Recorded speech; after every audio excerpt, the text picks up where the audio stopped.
Matt Beers, back in South Africa, off his bike for once. Been a long season, bro. Yeah, it's nice to be back in a little bit of a, stable situation. Familiar home, eh? For quite a few months now, till basically April next year. Oh, wow, you got a long break. That's great. Yeah, so back here, just, we're going to have to put in the graft for 2025. So, I mean, this is probably your busiest season that I can remember. Obviously, there was some lean, weird years for a few years, beginning of this COVID years, and then life came back, and you have had an incredible. I mean, you obviously went to UAE, you did road, you've been mountain biking, you've done everything locally, that's for sure. You've killed all your partners off. No one can find you a partner to sustain. And then you got into gravel, which is more solo, and you've obviously won your third epic. And now you've been racing in the States, which is always, for any South African, it sounds very glamorous and fun and exciting, big names, a new sport in gravel riding. You've done it all, and you've seen it all. And you're still a relative lighty, in terms of life sense, but you've got so much wisdom. You've seen so much, bro. And yeah, we're so lucky to spend some time with you and just hear, when you're not on your bike, what it's been like. Like, tell us about, firstly, this year, all your racing and traveling, and then we can talk about your future goals. How was this year? This year was like my first proper year. I obviously signed with Specialized Off-Road team, which is like a mainly gravel focused and mountain bike US team. So that means it was your first year as a global athlete for Specialized, not just South Africa. Yeah, so I mean, I do still ride for Toyota Specialized here, but it's kind of like a merger of things. Oh, nice. And has that worked out? Is there a conflict, or you found that stressful at all, or does it flow? I mean, we had to figure some things out to make everyone happy. Sure. Because obviously always you want to just make sure all partners are happy. Yeah. And there was an agreement with, Bobby and Fiona and Mud. So, yeah, and then obviously that meant that I would do a lot more racing in the US. Sure. So, which is good for everyone. I mean, it raises your profile. You've always got the Toyota brand on your butt and Specialized and the rest, so no one loses, I assume. Yeah, so it was, just getting the experience. I obviously was there last year for a couple races, but it was nice to just be in a program where I was fully supported, and that makes a huge difference out there. When obviously, like you said, I've been grateful to. I've done a lot in my short kind of. I mean, not too short. It's a decade, I would imagine, by now. A decade of full gas racing. A little bit less. But yeah, I've managed to see a lot, like the road side, now the whole mountain bike side, and now the gravel. And I think that's where it's going. We'll see. Okay, that where your heart feels like or your sense is where it's headed. I mean, yeah, the writing's on the wall. I think a lot of people, a lot of brands, you can see the hype is gravel. It's all gravel. Sure. And but I still love mountain biking, and I still want to chase some of my own goals. And what would those be, man? I mean, 3 times Cape Epic, you're not going to do much better than that. I mean, I guess it's just trying to win more. Just win more. Okay. So, and no other major races in the world that you feel like the World Marathon Champs is becoming fairly higher profile than it used to be, maybe? I think on the mountain bike side, that would be, I have expressed it, like a medal at the World Championships Marathon would be like, I could end my career pretty happy doing that. Sure. For the mountain bike side, obviously gravel, I've got quite a lot more that I want to achieve. But yeah, when a course comes up that suits my strengths fully, then I would like to give that a go. Yeah, I think as a top athlete, we're very goal driven, and I think once you've accomplished a lot of goals and you've ticked those boxes, you kind of need more goals in order to. It's just how your brain is wired.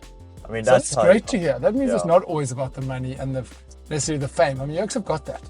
And you don't walk away. These guys don't walk away. I mean, Nino could have walked away from mountain biking a long time ago. Yeah, no, it's passion, for sure. Lekker. And that passion doesn't get extinguished from all this time. I mean, you've been away from your missus, you've been away from your mates, you've been away from your beloved local rides, chappies, Jonkershoek, your local trails, Takai, you're a South African. I mean, thank God you still speak like us, even despite all your travel. You're a real South African, and that's what we all love. I think that's why you're such a hero, because you're so accessible. You're not accessible to the media, accessible to your fans.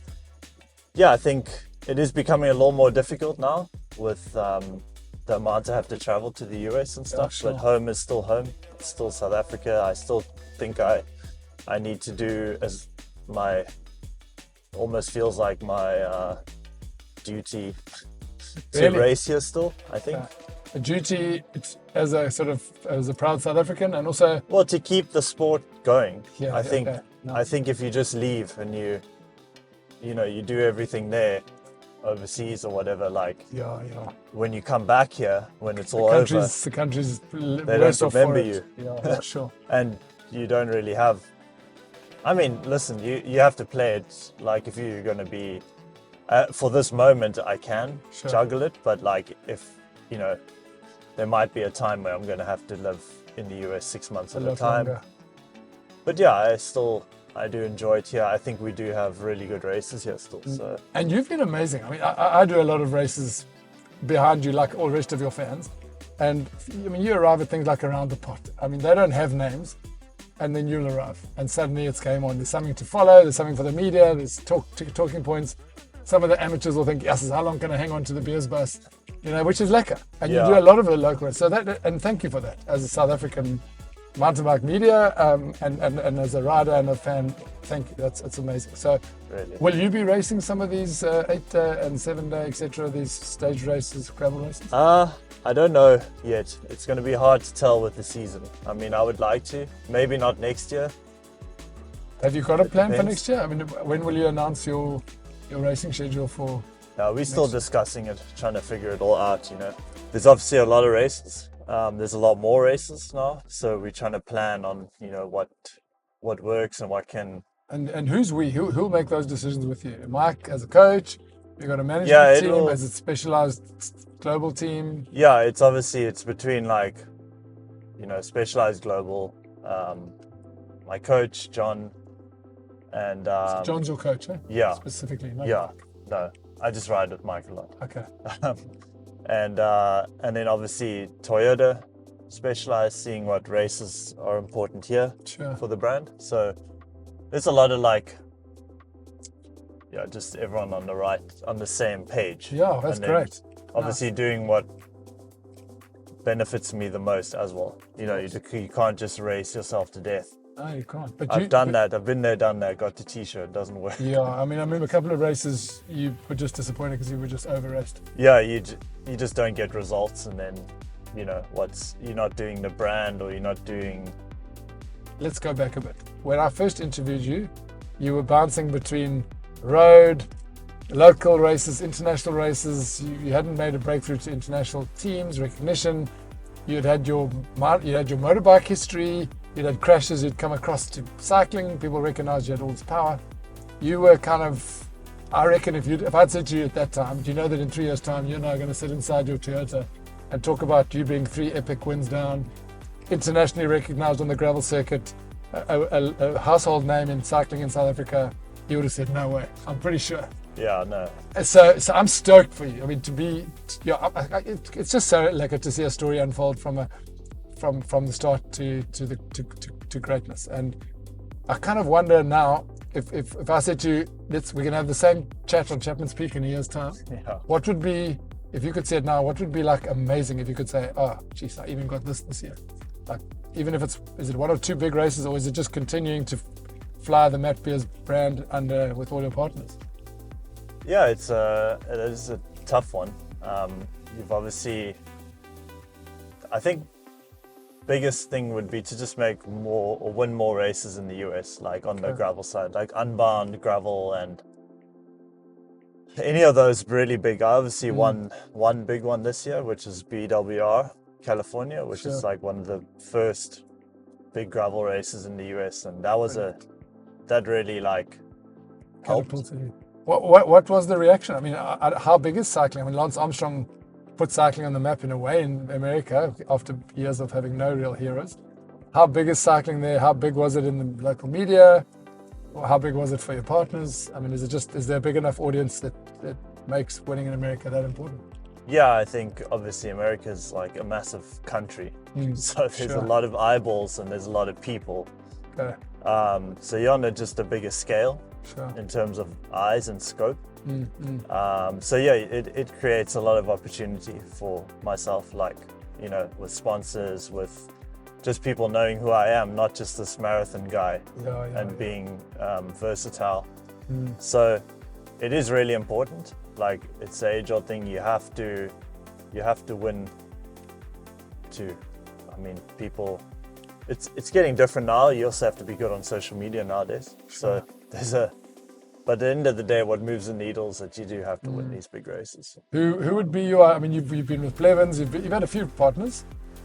You've seen the kind of differential when you ride with a small, like, who climbs like a beast like last year, versus having a guy who's a little bit more versatile like you. Who would be an ideal partner? I mean, are you coming back to Epic next year? Yeah, partner's always the trickiest part with Epic. Planning, timing. Obviously, travel. Howie was great, and he had a horrific injury in August. Like after Leadville, he crashed at Break Epic and broke his back, his shoulder. Toast coming scalp. back? Is he? He's making a recovery. He'll be back, but before Epic is too soon. Okay. So is it a question mark, or are you just not allowed to say? A bit of both. Okay. It's semi. There's a few options, Nice. but not allowed to say either. So Okay. we'll But see. number 4 would be We'll see. cool. You're going for 5. We're trying to make it that I have the best possible, partnership to make. Sure. Hopefully number 4. Well, I mean, I spoke to a lot of your rivals, I mean, big name rivals, and was sort of like, there was a time when maybe during COVID, they were like, okay, the field was a bit weaker and you won, and, Yeah. it didn't feel probably as good for you as it could have. And then now you're beating everyone. And they then said to me, to beat Matt in South Africa in March is close to not feasible. Literally. They were like, you're not going to beat this on this course at this time of year. Yeah, I mean, So that's a bit of a rough one. Pressure-wise, it's not so lucky to start it with is. a target on your back from every other rider. Yeah, there is a lot of pressure, and obviously it took me a lot of years of being really bad. Like it's not as if School of Hard Knocks, 10,000 hours. I did 6 epics before I could do anything. And I suffered like a dog and rode really badly. Took a long time to figure out. So there's always it's that whole iceberg analogy of everyone just The sees little the piece top, on top looks lekker. but there was a lot of heartache and literally wanting to never do it again. Yeah. So, but yeah, it's we have something figured out, but also every year changes. Sometimes, like last year, it was just everything went perfect in the lead up. So tell us quick, you're sitting here in this lekker Toyota. I mean, it's a lekker vehicle. I mean, it's perfect for you. Space for bikes in the back, on the mates on the back, in the back of the car, and it's a huge vehicle that carries a lot of stuff, lekker for holidays and all sorts. Do you get, wherever you go in the world, is there a Toyota waiting for you? No, not yet. Maybe they can be like that. Yeah. We try and, it's funny because we normally rent a Toyota Tacoma or something in the US. But obviously when we're in SA and if we're racing around, like if we go to Joburg, there'll There's be a car there. a Bucky Lekker. or wherever. So that's very nice. It is a Toyota South Africa sponsorship, not a Yes. global. Okay, cool. So, but yeah, it's an awesome vehicle. And, Super. I mean, there's a reason why every taxi on the road is a Toyota. There's 6 last, and and the reason why they don't break down. all the farmers and, it's a utility the vehicle. bulls know. Yeah, Especially when they're so carrying a lot of stuff. no, I mean it's awesome, and they support the sport here, which is Big rad. time. This is rad. And I mean I think that's enough. Like they made it happen for me to get to the US to to pursue this whole thing. So I mean I'm super Most grateful. reliable car and partner. What more could you Yeah, ask for? exactly. It's Well, not thanks, often you thanks find for your that. time, Matt. It's been lekker spending time with Yeah, you. thank you. Can't wait to see 2025. I don't know how many more boxes you can tick, but I'm stoked to hear that you're motivated and you have learned more and more in that iceberg. Hopefully the top piece is getting bigger, Yeah, may Yeah, hopefully it's expanding. expanding. Yeah. Well, good luck. But and yeah, Thank you. thank you. Cheers.